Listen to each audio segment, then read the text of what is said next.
अगर अमेरिका रूस की क्रूड ऑयल से होने वाली आमदनी को रोकना चाहता है तो उसने रूसी तेल पर रिस्ट्रिक्शन क्या लगता है क्यों नहीं लगाया। ईरान और क्रूड की अगर हम बात करें तो उसने ऐसा ही किया था। फिर रूस के मामलों में उसने भारत पर 25% एक्स्ट्रा टैरिफ लगाकर इनडायरेक्ट प्रेशर बनाने का रास्ता क्या लगता है क्यों चुना। और क्या इसीलिए G7 के सपोर्ट से यूरोपियन यूनियन ने कीमतों पर नियंत्रण यानी कि प्राइस कैपिंग वाला रास्ता चुना।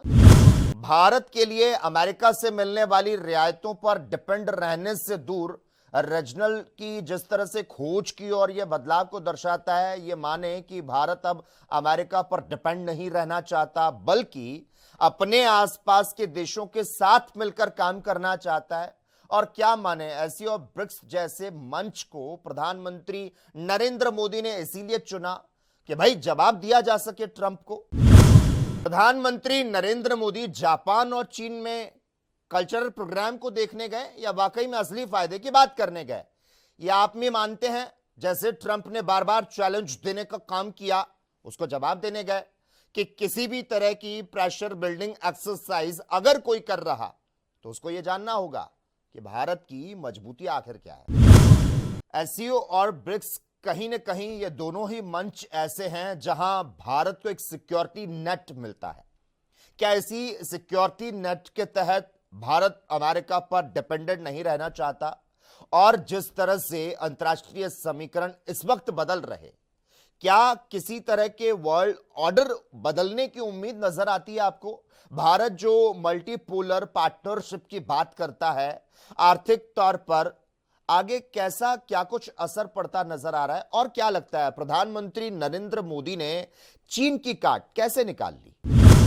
दुनिया की 3 महाशक्तियां भारत, चीन, रूस एक साथ एक मंच पर, खास तौर से अमेरिका के रवैये के बाद यहां से ठोस क्या कुछ निकलते हुए आप देखते हैं? इसका परिणाम और इसका संदेश दुनिया में खास तौर से अमेरिका को किस तरह से जाएगा?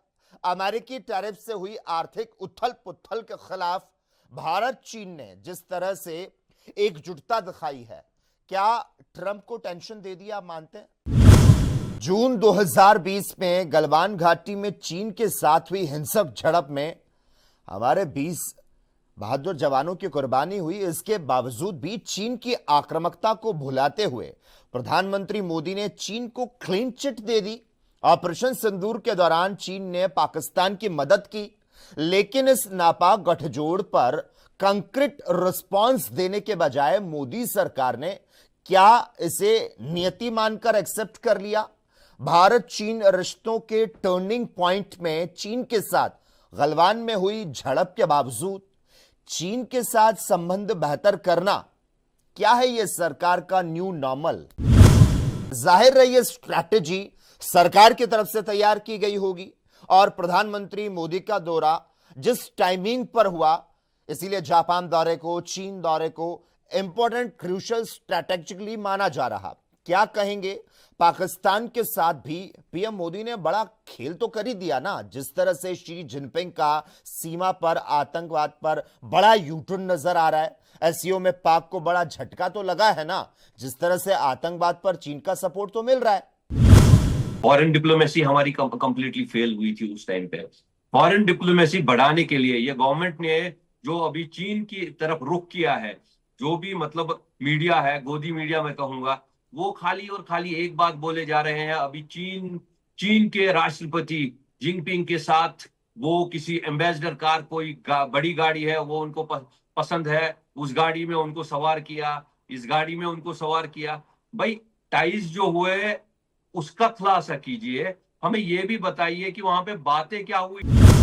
किसी मुझे ये चीज बताइए, क्या एयरपोर्ट पर ही मीटिंग शुरू हो जाएगी? क्या जिस कार का आप जिक्र कर रहे हैं उसी में मीटिंग हो जाएगी? क्या वो तस्वीरें हैं, वो मीटिंग तो हुई है उनकी? नहीं नहीं नहीं नहीं नहीं, मैं मीडिया की बात कर रहा हूँ। मीडिया क्या मैं चला बात कर रही रहा है? हूं, मैं भी मीडिया से हूं। जो हम लोग भी तस्वीरें दिखा रहे हैं, अब वो लौटेंगे, हम वो भी तस्वीरें दिखाएंगे, तो क्या वहीं पर मीटिंग हो नहीं नहीं, जाती है क्या आज एयरपोर्ट मैं में या कार देखिए में? देखिए आप आपकी आपकी न्यूज चैनल की मैं बात नहीं कर रहा हूँ। सवेरे मैं सुन रहा था, कुछ न्यूज चैनल्स को सुन रहा था सवेरे, तो उन्होंने कहा कि ये खास गाड़ी है या जिनपिंग प्रेसिडेंट साहब की खास गाड़ी है, इसीलिए मोदी जी को इसमें बिठाया गया। ऐसे कि मेरे हिसाब से एक बात मैं आपको कहता हूं, ये एक बात क्लियर करना चाहता हूं।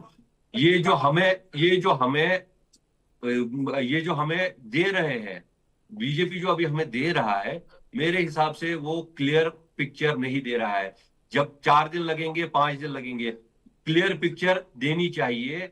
इनको पूरे देश को बताना चाहिए कि अगर हमारे साथ उनका ठीक है। बिजनेस हुआ, ट्रेड बिजनेस अगर उनके साथ हुआ। भारत अमेरिका संबंधों में जो खटास आई, उनके कारणों की अगर बात करूं तो ट्रंप इनकार के बावजूद भी सीज फायर का क्रेडिट लेते रहे। बिना ट्रंप से मिले पीएम मोदी कनाडा से निकल गए थे। कश्मीर मुद्दे पर भारत ने मध्यस्थता से इनकार किया था। ट्रंप ने भारत को डेड इकोनॉमी कहा और भारत ने भी अमेरिकी फार्मिंग प्रोडक्ट पर टैरिफ नहीं घटाया। क्या मानते हैं, डोनाल्ड ट्रंप के दबाव के बाद भी पीएम मोदी की नीति यह दिखाती है कि एक मजबूत और आत्मनिर्भर भारत किसी के दबाव में नहीं आएगा। पिछले कुछ दिनों के दौरान देश की विदेश नीति आज ऐसे मोड़ पर खड़ी है जहां अमेरिका और चीन के बीच बैलेंस साधना मोदी सरकार के लिए सबसे बड़ी चुनौती है। ये एक ऐसी अग्नि परीक्षा है जिसमें वॉशिंगटन से इंडिया के रिश्ते कमजोर हो रहे, जबकि बीजिंग के साथ नई दोस्ती की बुनियाद रखी जा रही। क्या मानते हैं आप, भारत अमेरिका से ब्रेकअप और चीन से दोस्ती कर चुका और ये इंडिया की विदेश नीति की भारत की कूटनीतिक अग्नि परीक्षा कैसे होगी? चीन ने एक ह्यूज हाइड्रो इलेक्ट्रिक प्रोजेक्ट का अनाउंसमेंट किया है जिससे हमारे नॉर्थ ईस्टर्न स्ट्रीट पर गंभीर प्रभाव पड़ेंगे। चीन से इंपोर्ट की अनकंट्रोल्ड डंपिंग भी जारी है जिससे हमारी एमएसई यूनिट को बुरी तरह से प्रभावित किया है। और डंपिंग का मतलब होता है मैन्युफैक्चरर द्वारा किसी प्रोडक्ट को नॉर्मल वैल्यू से कम कीमत पर दूसरे देश को एक्सपोर्ट करना, जिससे उस देश को नुकसान होता है। लेकिन बाकी के देशों की तरह सख्त कदम उठाने के बजाय भारत ने तो चीनी इंपोर्ट्स को लगभग खुली छूट दे दी। चीन की दबंगई माने या सरकार की कमजोरी?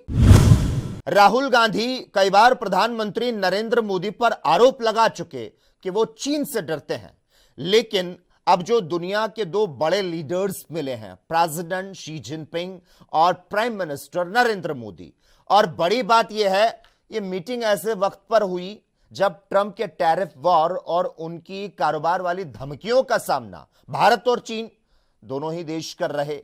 लेकिन आप नहीं मानते कि ट्रंप की टैरिफ दादागिरी के खिलाफ एक नए इकोनॉमिक वर्ल्ड ऑर्डर की शुरुआत होगी? सोशल मीडिया से लेकर ग्लोबल मीडिया पर भारत और चीन के रिश्तों का जिक्र हो रहा, क्योंकि अमेरिका ने एक ऐसा विंडो दे दिया जिससे ये दोनों मुल्क जो है वो कैश करना चाहते थे। मौजूदा हालात में ड्रैगन और हाथी एक बार फिर से साथ खड़े दिखाई दे रहे और ट्रंप के टैरिफ वॉर के आगे घुटने नहीं टेक कर भारत अपने मजबूत इरादों का संकेत दे चुका है।